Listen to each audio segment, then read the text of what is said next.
When something good happens, the people in the business community, just like the rest of us, probably feel like they have some ownership. And I think that is a very unique aspect of Milwaukee, and I'm certainly, I'm just proud to be a part of it.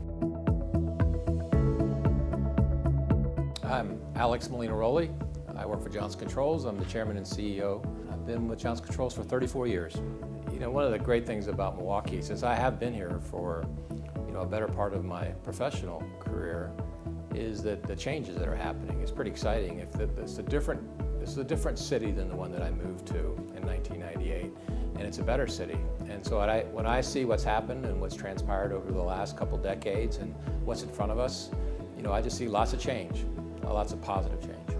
You don't really think of it as a choice for you to be engaged. It was something that was part of the job description. It's part of what you do, part of what you do when you're a leader in the community and what you do when you work for Johnson Controls.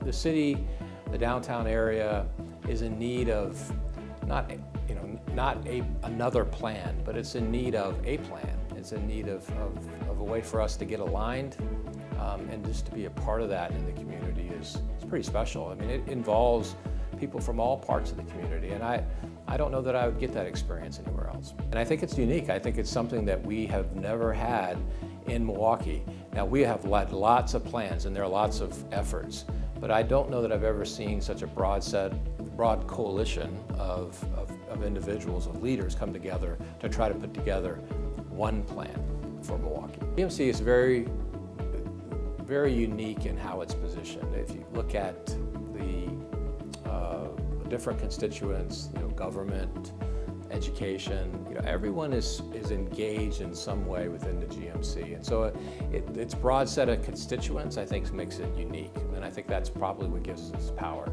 Well, when you talk about Milwaukee, you can't help but not only talk about the positives, but there's just lots of opportunity for improvement. The problems that we have in Milwaukee, the opportunities for improvement, they're not going to fix themselves, and it requires engagement. And I think those of us that are fortunate enough to need to find ways to give back. And there's lots of ways to do it. You can all find your own path. I think the things that motivate me have to do with young people and seeing the future that's in front of them, and knowing that I've been pretty fortunate.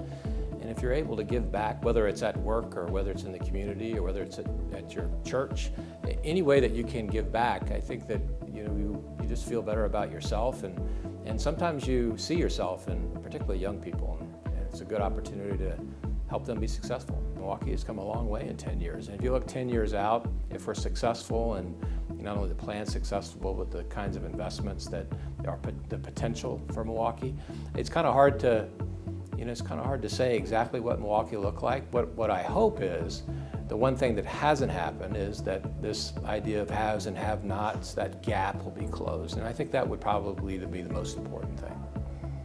When I think about my life and when I think about the opportunity and I talk about young people, the first people I think about is my two daughters, and hopefully that my life as an inspiration for them, but because for sure their life's an inspiration for me. My 25-year-old self, I think I probably would have said, it's a long road, and you don't have to be in a rush. You need to enjoy yourself and learn as you go.